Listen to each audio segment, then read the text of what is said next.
안녕하세요, 구독자 여러분. 구독과 좋아요는 채널 운영에 큰 힘이 됩니다. 안녕하세요. 제2의 인생을 준비하고 있는 올해로 60세가 된 여성입니다. 저는 평소에도 꾸준히 유튜브를 통해 여러 사연을 챙겨 듣고 있어요. 취미라고 할 정도로 사연 듣는 걸 좋아합니다. 60년 인생 살면서 모질고 힘들었던 시절, 다 견디며 정말 치열하게 살아왔다고 자부할 수 있는데요. 그도 그럴 것이 일찍이 남편을 여인 탓에 저를 위한 삶보다는 남은 가족들을 위해 헌신하며 살았습니다. 공사장 허드렛 일, 식당, 건물 청소 등등 안 해본 일이 없을 정도로 힘겹게 살아왔어요. 그래도 아들 둘 다 장가 보내고 재산 정리도 싹 해서 물려줄 거 물려주고 났는데도 눈치 안 보고 쓸 수 있을 만큼 돈도 남더라고요. 그래서 이제는 하고 싶은 일 조금씩 하면서 저만의 시간을 보내려고 노력 중이랍니다. 모처럼 커피 한잔하며 여유로운 날, 지난 삶을 되돌아보며 제가 살아온 이야기를 조금 들려드릴까 해요. 누구나 살면서 크고 작은 이벤트를 많이 겪는다고 합니다. 아무 일 없는 인생은 정말 무미건조하겠죠. 앞서 살짝 언급했다시피 저에게는 아들 둘이 있습니다. 둘 다 너무 예쁘고 소중한 아이들이지만 아픈 손가락이 있어요.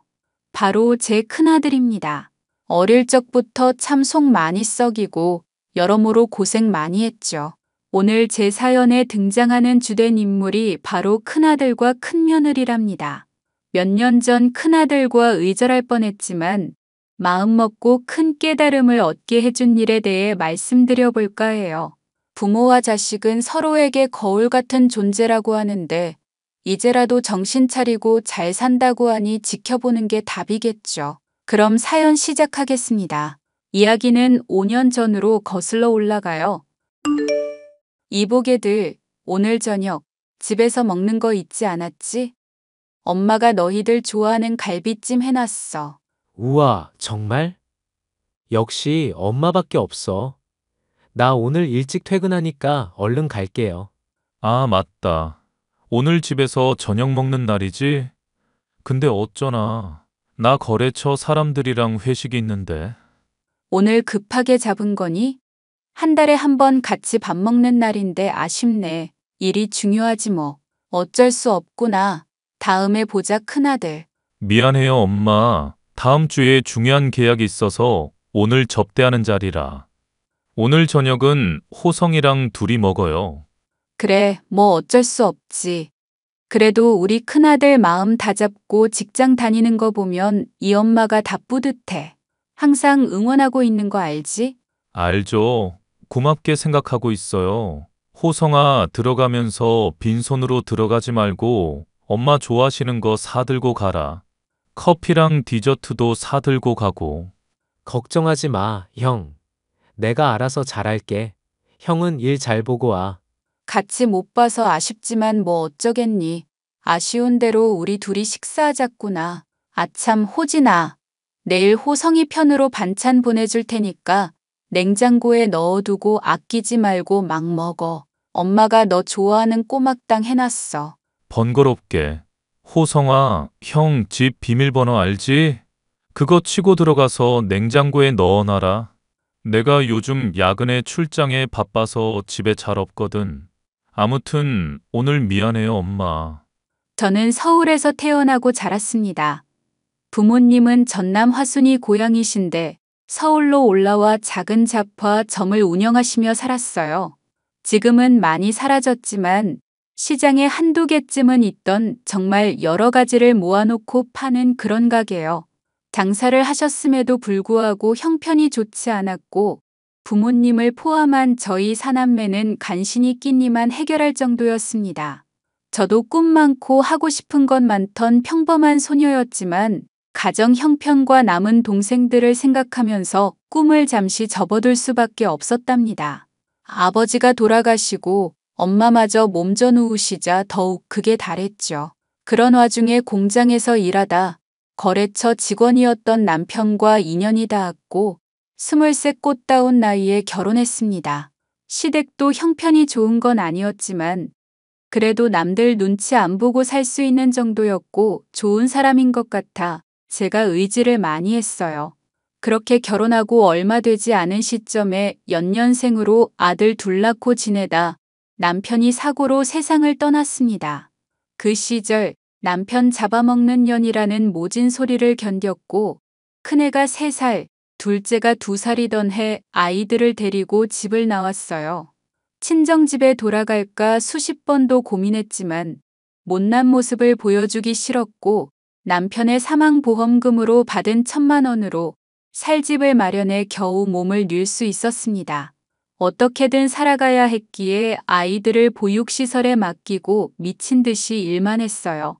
그렇게 10년을 꼬박 일하니 남들 눈치 안 보고 아이들 하고 싶은 거 시켜줄 수 있을 만큼의 여유 자금이 생기더군요. 마음 편히 눈치 안 보고 살 수 있는 방 3칸짜리 작은 빌라를 구매했고 그것을 전원주택까지 참 많은 발전을 했습니다.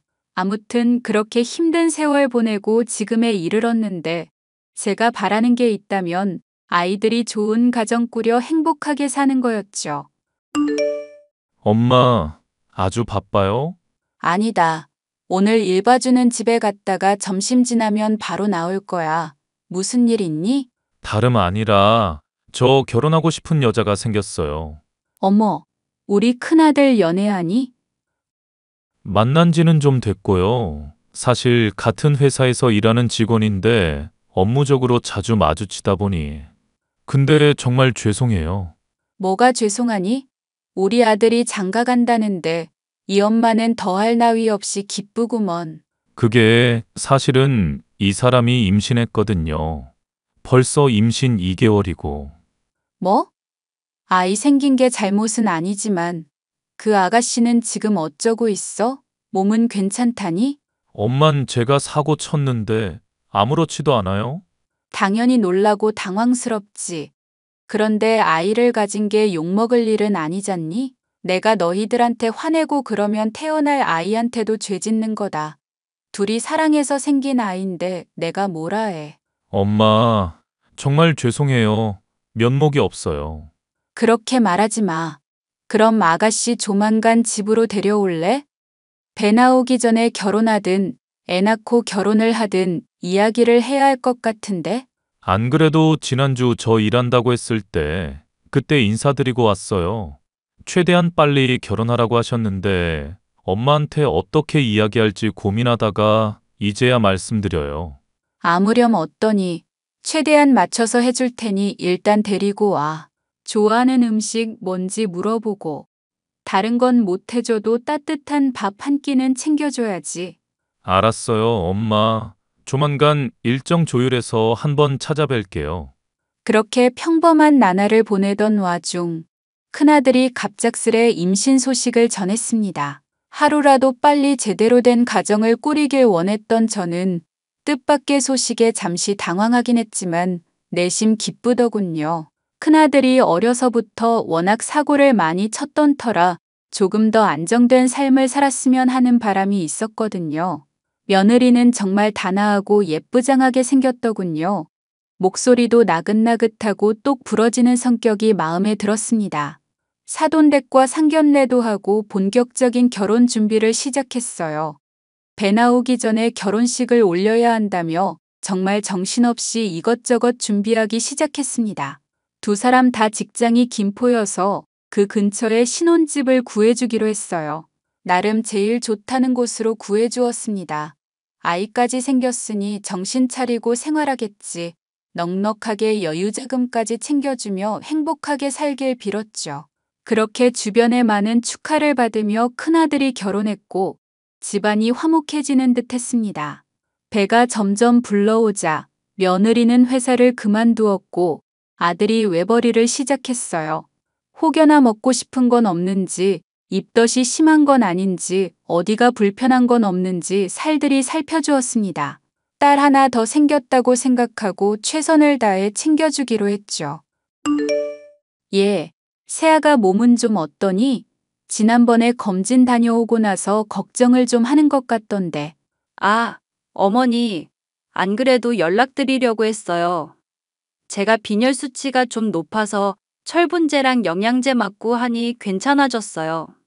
아들이라 그런지 고기가 그렇게 당겨요.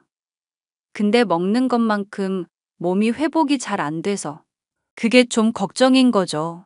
그래? 그럼 내가 이번에 세아가 좋아하는 갈비찜에서 보내마. 그리고 사골을 푹 고운 게 있거든?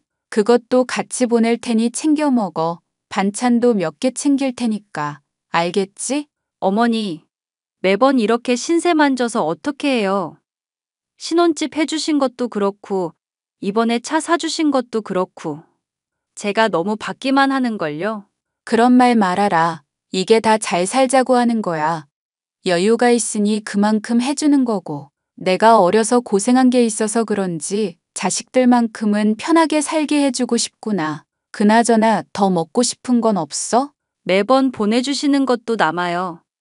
잘 챙겨주셔서 감사합니다.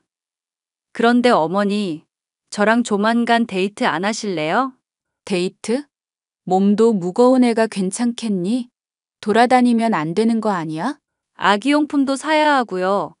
겸사겸사 어머니랑 데이트도 좀 하려고요.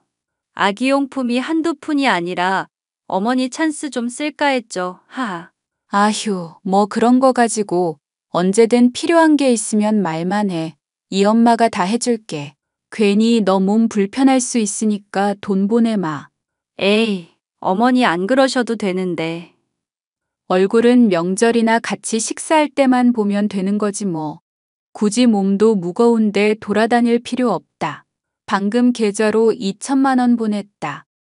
요즘 조리원 비용도 무시 못한다며? 그걸로 눈치 보지 말고 사고 싶은 거 사고 그래. 어머니, 정말 감사합니다. 제가 앞으로 잘할게요. 새 가족이 생긴다는 설렘과 태어날 아이를 기다리는 기쁨은 말로 표현을 못하겠더라고요. 그저 며느리가 건강히 출산하길 바라며 기도를 드리는 일밖에는 할 수 없었습니다. 금전적으로 여유가 있으니 부족한 거 없이 생활할 수 있게 도와줬어요.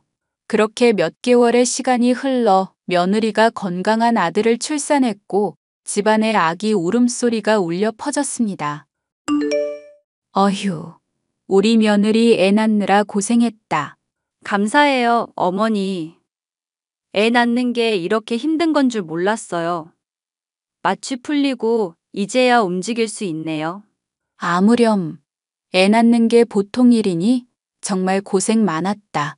호진이 너 앞으로 더 잘해야 할 거야. 아이랑 아내 위해서라도 더 열심히 살아라. 알겠니? 알겠어요, 엄마. 그나저나 코로나 때문에 면회도 안 되고 아이 보러 가는 것도 참 눈치 보이는구나. 나중에 몸조리 끝나고 어느 정도 시간 지나면 보러 갈게. 네, 그러세요. 저희도 조리원에 3주 있을 건데 퇴원하고 오시면 될 것 같아요. 그래.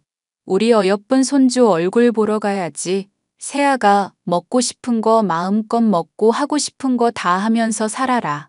그리고 항상 아이든 너든 건강만 해. 알겠지? 네, 어머니. 염려하지 마세요. 앞으로 제가 더 잘할게요. 신경 써주셔서 감사합니다. 아들과 며느리를 쏙 빼닮은 손주가 태어나니 그렇게 기쁠 수가 없었습니다. 코로나가 한참 기승을 부릴 때라 면회를 가보기는커녕 매일 큰아들이 보내주는 사진으로 아이를 겨우 만나볼 수 있었죠. 당장이라도 달려가 품에 안아보고 싶었지만 코로나 시국인지라 꾹 참았습니다.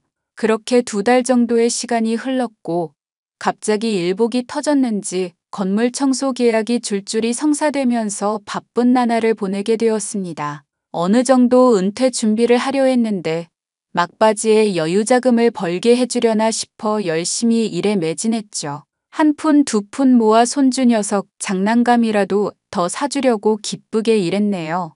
일이 워낙 바빠진 탓에 손주 녀석이 태어난 지 100일쯤 처음 만나게 됐어요. 아들과 며느리가 좋아하는 반찬, 아이 내복을 비롯한 이것저것 용품을 전해주기도 할 겸 큰아들이 사는 곳에 갔습니다. 그런데 말입니다.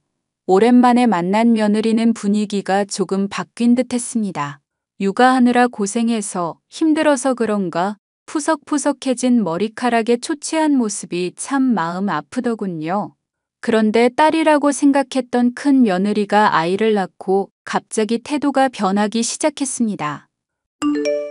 형수님, 저희 왔어요. 주영이 보느라 아주 힘드시죠? 어머님, 도련님 오셨어요? 주영이 이제 막 우유 먹고 잠들어서 조금만 조용히 해주세요. 우리가 때를 못 맞췄구나. 그래 주영이 먹는 거나 자는 건 이상 없고 너무 잘 먹어서 문제죠, 흐흐흐. 그나저나 오시느라 고생 많으셨어요. 주영이가 자버려서 안아보지도 못하고. 아무렴 어떠냐. 앞으로 살면서 자주 보면 되는 거지. 그나저나 세아가 너 얼굴이 많이 상했구나. 보약이라도 지어 드셔야 하는 거 아니에요? 형수님 가뜩이나 혼자 육아한다고 지치셨는데. 이참에 보약 지어 드세요. 엄마도 다음 주에 보약 지으러 가시는데 겸사겸사 해드리면 되겠지? 에이, 그렇게까지 안 해도 돼요. 아직 나이도 젊은데 무슨 보약이에요. 그나저나 저 좀 쉬고 싶은데 어머니랑 도련님은 언제 가시게요? 아, 그러니? 우리는 아이 깨서 노는 거 보고 싶었는데. 아, 저 쉬고 싶어요. 죄송하지만 이만 가주실 수 있어요? 저 요 며칠 밤새우면서 잠도 제대로 못 잤거든요. 정말 죄송해요. 형수님, 죄송해요. 엄마 모시고 갈 테니까 얼른 쉬세요. 괜히 쉬는 거 방해해서 죄송해요. 아니에요, 도련님. 오시면 커피라도 대접해드려야 하는데 정말 피곤해서요. 오늘은 날이 아닌 것 같아요. 그래, 알았다. 아이 잘 챙기고 세아가 네 몸도 잘 챙기렴. 엄마가 건강해야 아기도 건강한 거야. 알겠지? 아이를 처음 보러 간 날에도 그 뒤에도 뭔가 저희 식구들을 꺼리는 느낌이었죠. 여자가 임신하면서 호르몬 변화가 심하고 아이 낳고도 산후 우울증이니 뭐니 오기도 해서 그러겠거니 했습니다. 하지만 제가 너무 오냐오냐했던 탓일까요? 시간이 지날수록 며느리는 저에게 돈 이야기 말고는 딱히 연락도 하지 않았어요. 그땐 정말 제가 바보 같았던 게 해달라는 대로 다 해줬다는 겁니다. 평생 힘들게 벌어서 운 좋게 부동산 쪽으로 성공도 하고 건물도 몇 채 갖고 있으면서 여유로워졌지만 왠지 심적으로는 조금씩 허전해지는 게 썩 기분이 좋지는 않더라고요.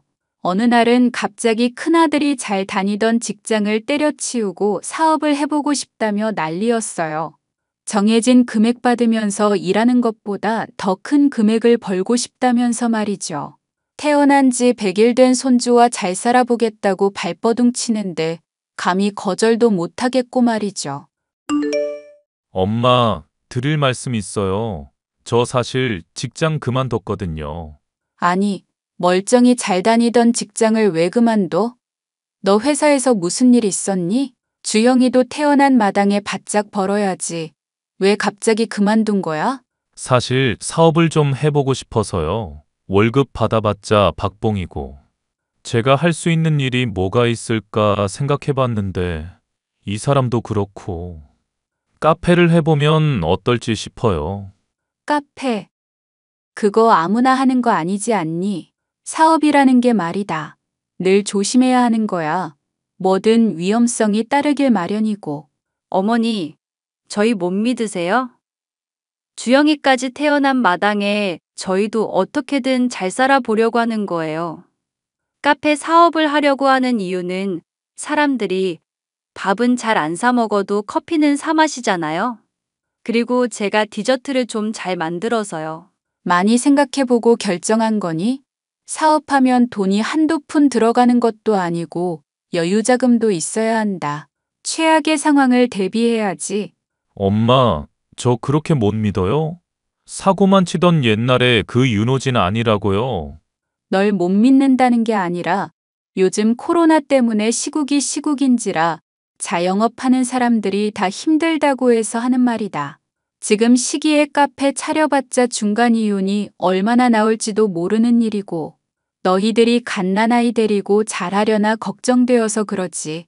아이는 조금 일찍 어린이집 보내거나 베이비시터 부르면 되는 일이죠. 아무튼 저희 이번에 사업하고 싶으니까 죄송하지만 좀 보태주세요. 저희가 잘 되면 어머니도 좋은 거 아니에요? 고민하실 것도 없다고 봐요. 그러니 단도직입적으로 물으마.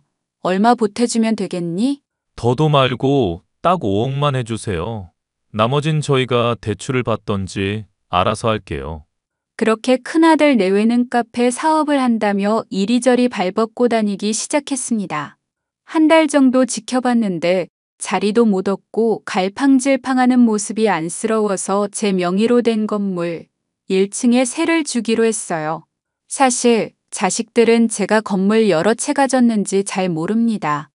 그냥 여윳돈만 좀 있는 줄 알거든요. 자주 거래하던 부동산 사장님과 입을 맞추고 다른 사람이 싼 값에 임대하는 것처럼 하고 큰아들 내외에게 1층 상가를 내주었습니다. 인테리어 공사도 하고 차근차근 진행되는 게 이대로만 하면 성공할 것 같더군요. 솔직히 제 건물 자리도 좋은 곳이라 장사가 잘 되는 곳으로 소문나고 있었거든요.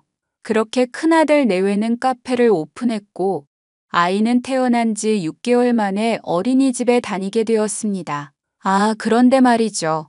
어린이집에 다니니 자꾸 감기 걸려오고 병원도 자주 다니는 게 불안하더라고요. 마음 같아서는 제가 아이를 봐줄까도 싶었지만 본인들이 자처한 상황이니 나서지도 못하고 지켜봐야 했습니다. 답답하기도 하고 잘 해낼 수 있을까 싶은 불안감도 없지 않아 있었죠. 그러다 얼마 뒤 큰 며느리와 제가 갈등을 빚게 되는 사건이 발생합니다. 큰아들 내외가 카페 운영을 하고 나서부터 아무래도 사업에 집중하다 보니 아이가 뒷전이더라고요. 안 사돈이 아이를 가끔 봐주기도 했지만 교통사고를 당해 컨디션이 난조하다는 이유로 못 봐주겠다고 하더라고요. 큰아들은 저한테라도 맡기자는 주의였지만 왠지 며느리는 그건 절대 안 될 일이라며 선을 딱 그었습니다. 결국 아이는 어린이집에 맡겨졌고 갑자기 열이 난다는 전화를 받게 되었는데 두 사람이 연락이 안 닿으니 비상 연락망에 있던 제 연락처로 선생님이 전화했더라고요. 저는 급한 마음에 하던 일을 멈추고 아이를 데리러 갔고 동네 소아청소년과 진료를 본 뒤 집으로 데리고 왔습니다. 호진아, 주영이 내가 데리고 있다. 어린이집에서 너희한테 계속 연락했는데 연락이 닿질 않아서 나한테 전화한 모양이야. 주형이가 열이 좀 많이 나서 병원에 데리고 갔다 왔다. 지금은 약 먹고 잠들었고 우리 집에 있으니까 걱정하지 말고 퇴근하고 오렴. 뭐라고요? 아, 나 핸드폰 고장나서 못 받았었거든요. 일단 알겠어요. 어머니, 주영이 어머니가 데리고 가셨어요? 응. 아까 호진이한테 이야기했지만 저한테 한마디 말씀도 없이 아이 데리고 가시면 어떻게 해요? 저 한참 찾았잖아요. 아니, 그게 아니라 세아가 어린이집에서 너희가 연락이 안 된다고 나한테 전화했다니까? 그래서 내가 주영이 데리고 병원. 어머니, 이런 식이면 정말 곤란하세요. 그래도 애 엄마는 전데 저한테 연락하셨어야죠. 제가 지금 갈 테니까 기다리세요. 엄마, 저희 왔어요. 주형이는 좀 괜찮아요? 약 먹고 푹 잘 자다가 지금 보다시피 잘 노는구나. 그나저나 어떻게 연락받은 거니? 내가 아까 호진이한테 말했었어. 어머님, 건물 청소부가 신생아를 만지려 하면 어떡해요? 뭐라고? 지금 내가 무슨 말을 들은 거냐? 어머니, 저 정말 서운해요. 어떻게 저한테 이러실 수 있어요?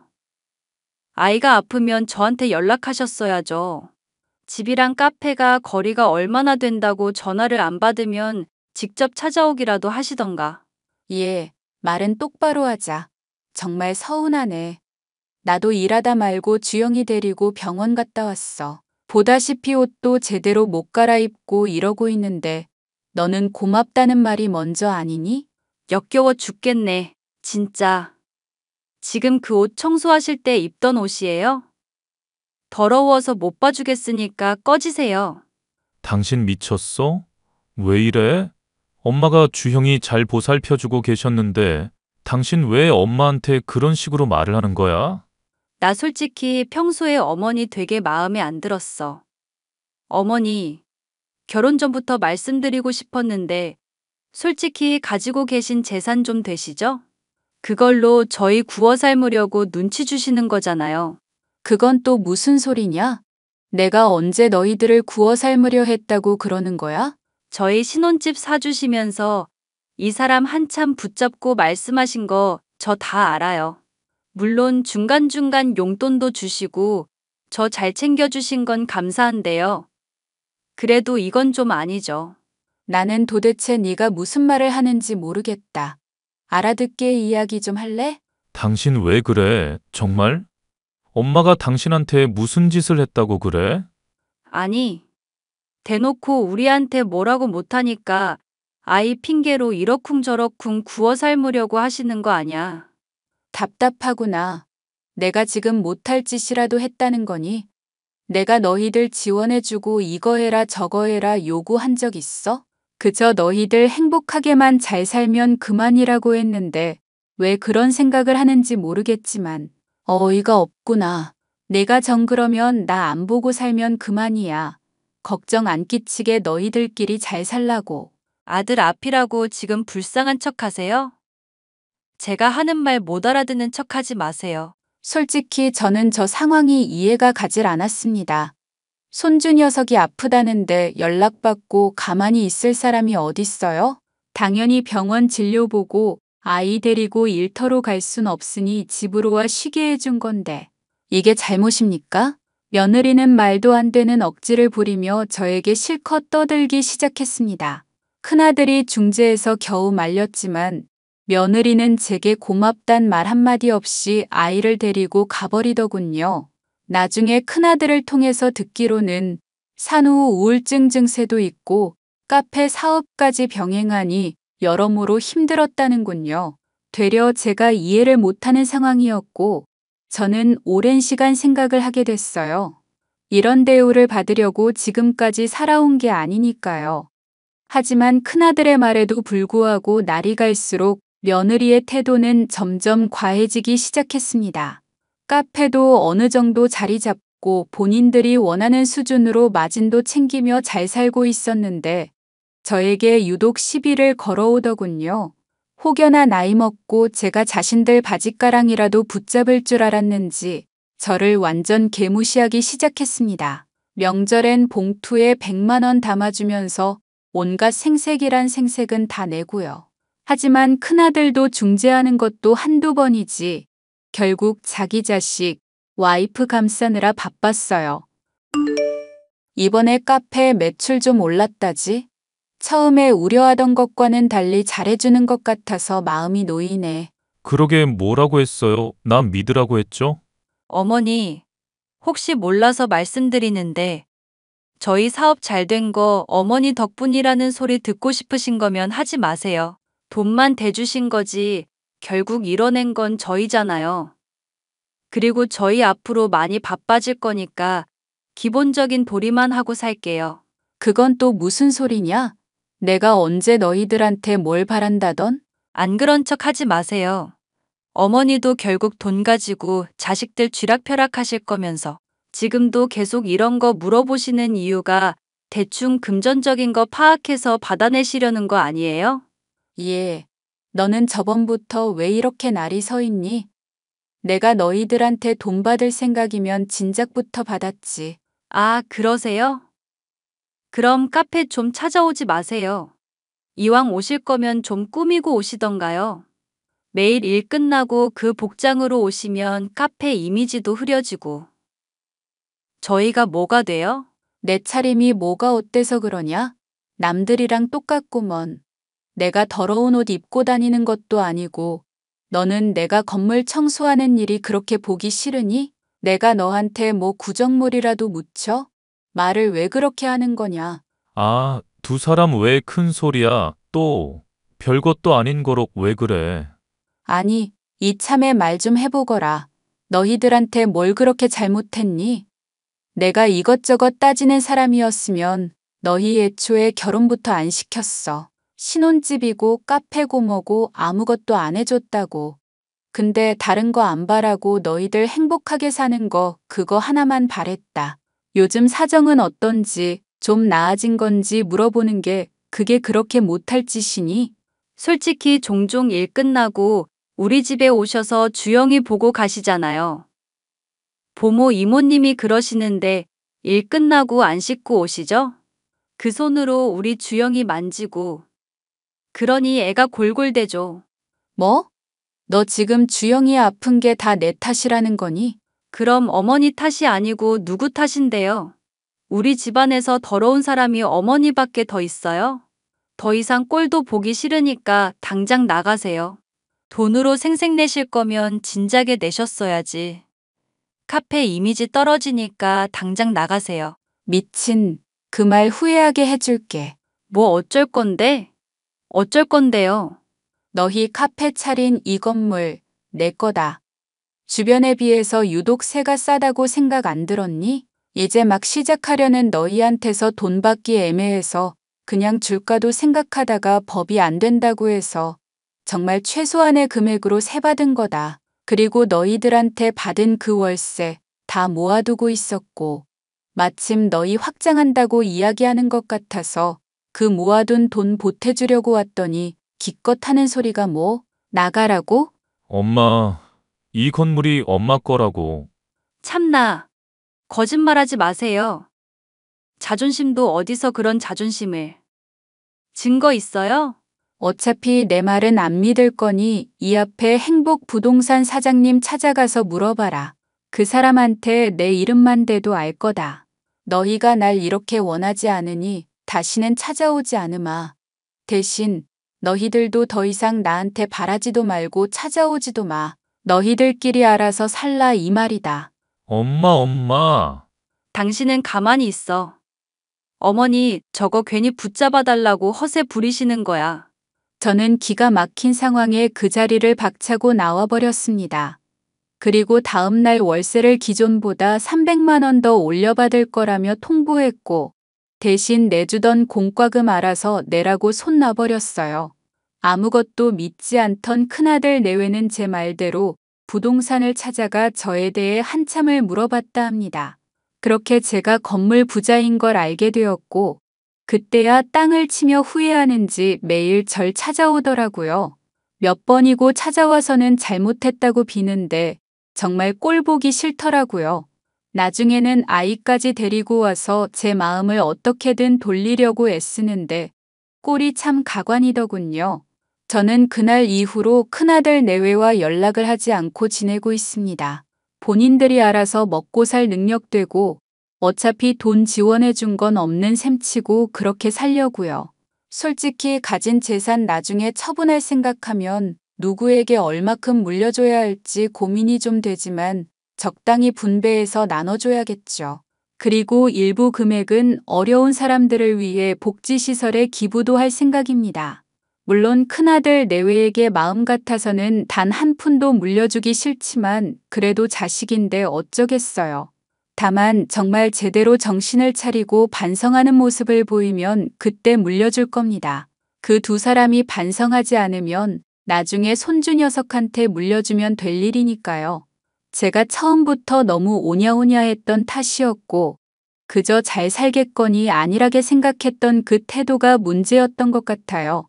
그렇게 5년이라는 시간이 흘렀고 저는 제 할 일 하며 즐겁게 인생을 살려고 노력하고 있습니다. 제가 연락을 안 받으니 큰아들이 작은아들을 통해서 이것저것 챙겨 보내기도 하고 안부를 묻기도 하고 그래요. 손주 녀석도 유치원에 입학하고 말도 어찌나 잘하고 똘똘한지 몰라요. 아마 조만간 다 불러서 진지하게 한번 이야기하고 풀지 않을까 싶네요. 제 사연은 여기까지고요.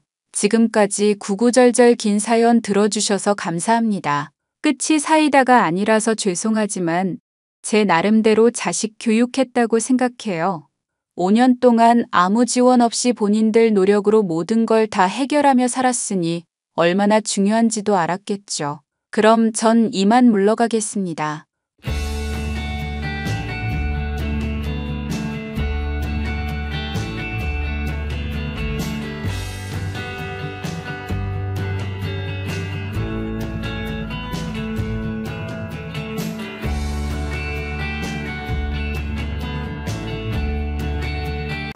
미안해, 연지야. 집에 하루 더 늦게 갈 것 같아. 들러야 할 곳이 생겨서.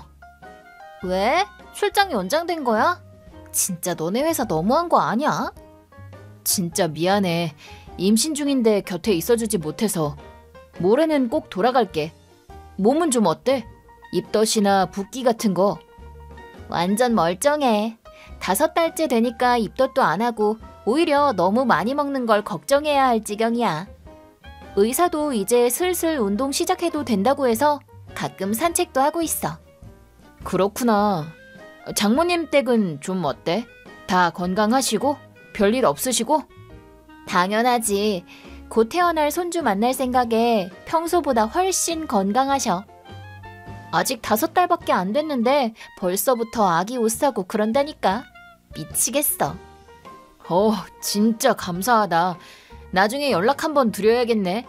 선물도 잔뜩 사갈게. 그렇게까지 안 해도 돼. 부모님들도 본인들이 좋아서 그러는 거고.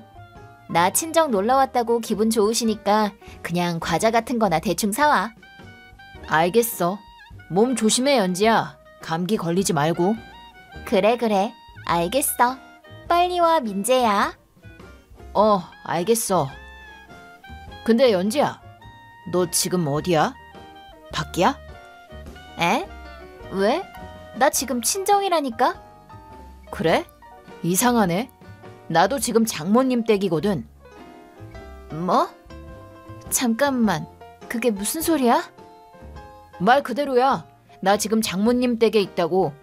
눈앞에 장모님 장인어른 다 계시는데? 아니, 잠깐만. 출장 늦어진다고 하지 않았어? 아까 하루 더 늦게 온다면서. 거짓말이었어? 거짓말한 적 없어. 난 처음부터 출장 늦어진다고 말한 적도 없고 집에 하루 늦게 들어가게 되는 건 맞잖아. 오늘은 장모님 댁에서 자고 갈 거니까. 그래서 넌 지금 어디야? 여기 없는 것 같은데. 아니, 지금 잠깐 편의점 와 있지. 그래서 못 본 건가 보네. 금방 돌아갈게. 그렇게 빨리 돌아올 수 있겠어? 너 지금 워터파크 가 있잖아. 뭐? 그걸 어떻게 알았어? 글쎄, 어떻게 알았을까? 사실 나는 다 알고 있어. 너가 바람 피운다는 사실. 헐. 상대는 대학교 때 사귀던 남자고 이미 몇 개월 전부터 그러고 다녔다는 사실이랑 내가 장기 출장 간 걸 노리고 그 남자랑 여행 가려고 계획 세운 사실. 그리고 나한테는 친정에 가 있을 거라고 말해놓고 또 친정에는 그냥 우리 집에서 지낼 거라고 말한 사실까지 다. 참고로 지금 대화하는 것도 처음부터 장인 장모님께 다 보여드리고 있어. 네가 너무 태연하게 거짓말을 해서 두 분 다 깜짝 놀라셨어. 장인어른은 화나셨고 장모님은 울고 계셔. 아니, 내 말 좀 들어봐. 그거 바람 피운 게 아니라 그냥 대학교 때 친구들이랑 한번 놀러 간 거야. 그리고 멤버 중에 우연히 전 남친이 낀 건데 그걸 가지고 바람이라고 하는 건 좀 아니지. 그럼 왜 나랑 친정에 다 거짓말을 한 건데? 여행 간다고 솔직하게 말하면 그만이잖아. 그건 아무래도 임신했으니까 여행 간다고 하면 반대할 줄 알았지. 그래서 솔직하게 말을 못했어. 애초에 말을 안 하면 반대당할 일도 없을 테니까. 그래서 그런 거야.